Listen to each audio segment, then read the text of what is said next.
So I finally found a way to have one patch of serum that has perfect or nearly perfect mono compatibility and can recreate any of those like iconic EDM sounds that we grew up on with dubstep. And you're about to get it for free. It's going to be step by step. All I ask is that you leave a like and subscribe, and that's it. Hey, it's Kevin leaving this voicemail, and I just want to let you know I dropped this song a couple weeks ago, and I'm sitting on 79 streams, even though I know in my heart it's a banger. So if you'd be so kind to just stream it a few times and share it with people, that really is the best way to support this channel. And also feel free to follow me on SoundCloud and everything else. But let's test the mono compatibility first.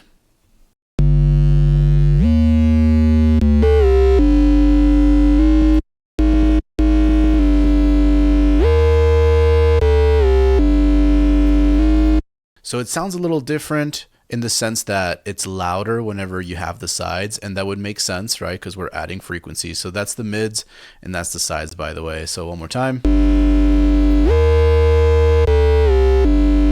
So we're losing volume, but in terms of harmonic content, it's all there and it's very mono compatible. Let's play around with the patch and see what it sounds like.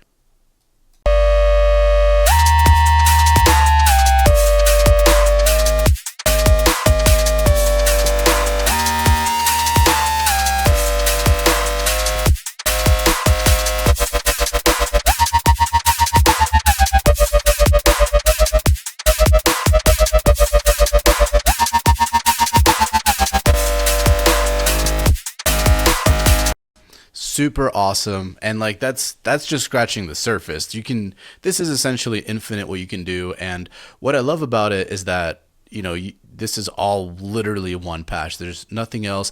I did add a LFO just to like for the sake of the demonstration, so whenever I would press 5 this would turn on. Anyway, so aside from that, there was literally nothing else. It's all coming out of Serum.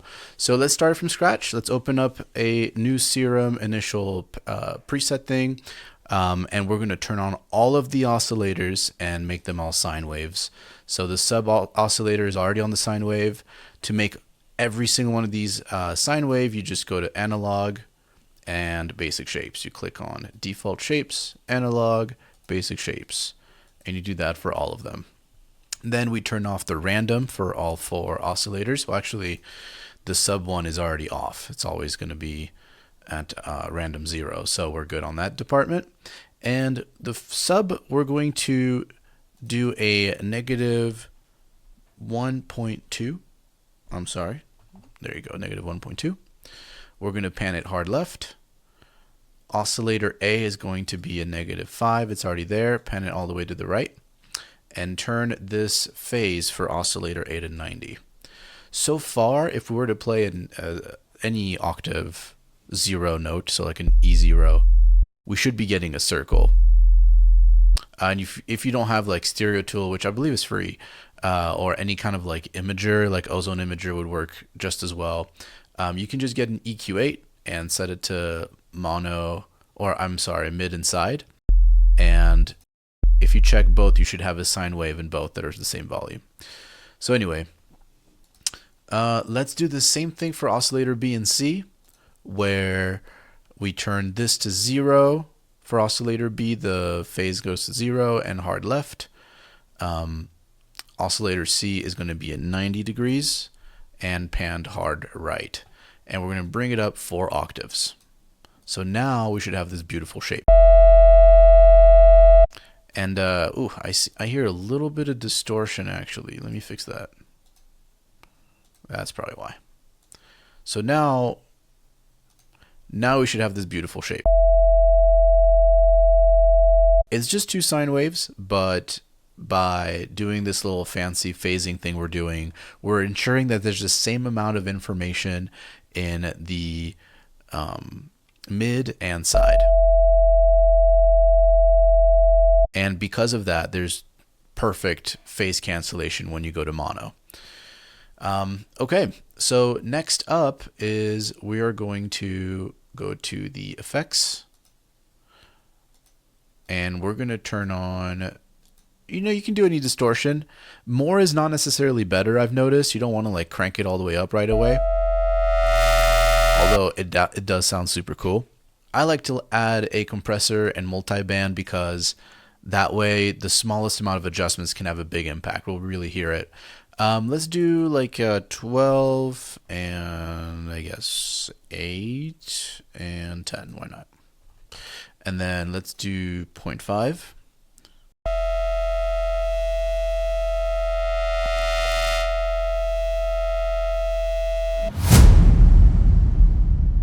This is probably the coolest plug of all time, but I'm actually starting a music retreat near the mountains of Lake Arrowhead. It's about 90 minutes from Los Angeles. It'll be an experience that brings together scenery, good food, education, and just overall making amazing music, escaping from work or our job. It could be a 2-day thing. It could be a couple weeks. If you are interested in something like that, there's a Google form in the description. You can fill that out to sign up or just to get more information. Think of it as like a tailored Airbnb for producers.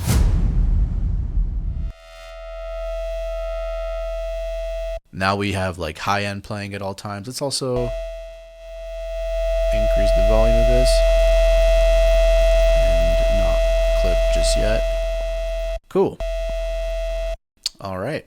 So now the smallest amount of adjustment here will have really, really cool results. And if we add our melody from before, we kind of already have a really cool melody or a very cool sound to play with. Oh yeah, let's turn on mono and we can do like 80 here.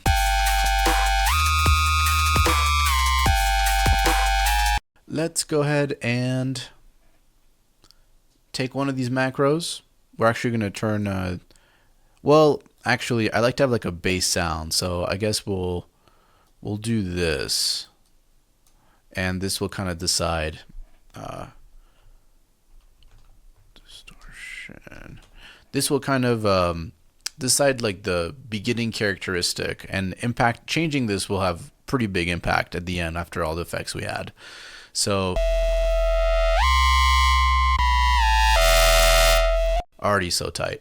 Now the next distortion we add, you can really add any of them. What I like to do is choose like a random one and then add this macro to it from beginning to end. Same with the effect, the drive, and the mix. We want the same macro to impact them. So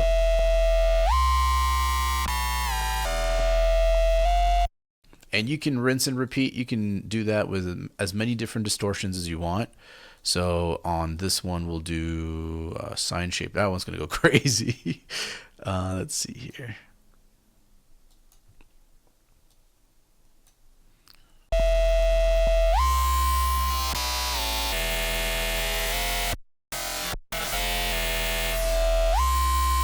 Man, those are beautiful shapes. So you can do that with as many as you want, and then we click here, we go to configure, and we touch all of these macros. So now they're all just right here. That's pretty much all I had. So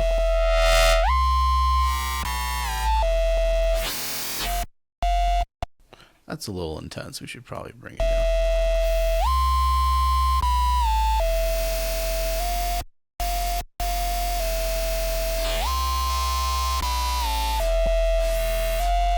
There you go. There's no rules here, you know, like you can do whatever you want. We're almost done. Let's go ahead and open up this right here. And let's bring it down to 1 on both oscillator B and C. And we're going to take this macro and put it on oscillator 1, or on the octave, sorry, of oscillator B and C. Then you click on this little thing here and bring it down until the 4 changes and bring it back up to 4. So we're going down, we hit 3, we go back up to 4.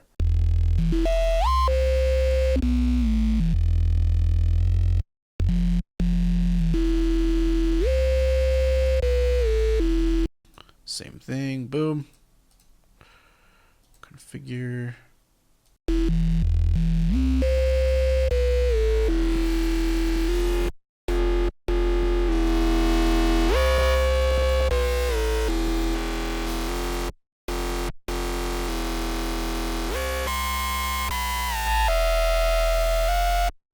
Cool.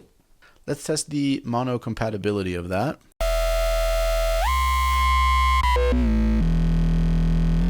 Yeah, they sound pretty good.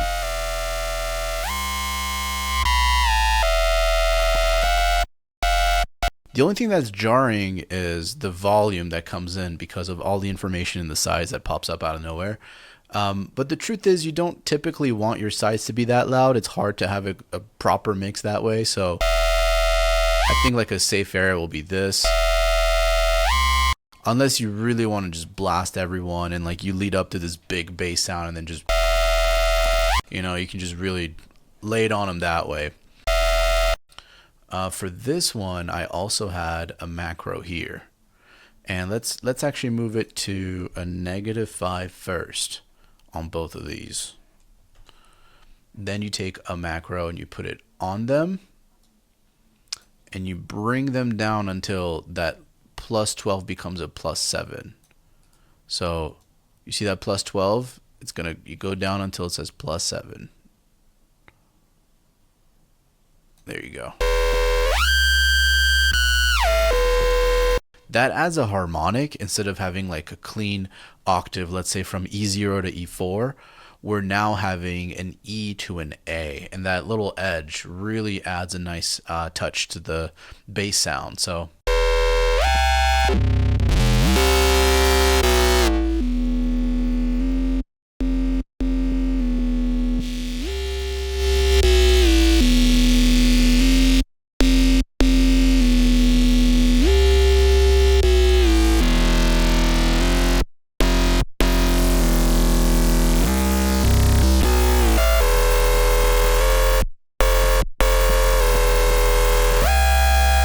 oh, and then let's do this.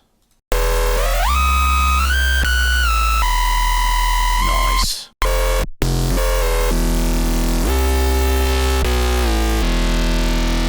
Cool. So that's basically the idea. From here, you just get creative with how you automate and which sound you really want. My number one advice is the gold in sound design is typically in like a very small movement. Like if you move the knob by a little bit, you start to get crazy sounds, and you want to kind of go and explore that small little infinite realm of sounds. To me, keeping it simple is a big part of it. Everyone makes music differently and has a different style, but something that really resonated with me for Rez's music whenever I was starting to listen to EDM is that her stuff is just really clean. Like there's not many elements playing all at once. It's super simple, and yet it sounds super clean because everything has its own room and there's not that many elements to compete with the limiter at the end or with the clipper at the end, you know? So it's easy to have a clean sounding track whenever there's not too many elements. So try to be very cautious with the elements you choose. So yeah, don't forget to leave a like. There's a form if you want to join my music retreats in Lake Arrowhead.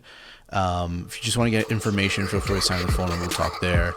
And as usual, go check out my music, man. That's the best way to support me, is you just listen to my tracks and leave likes and subscribe. So, all right, guys. Peace.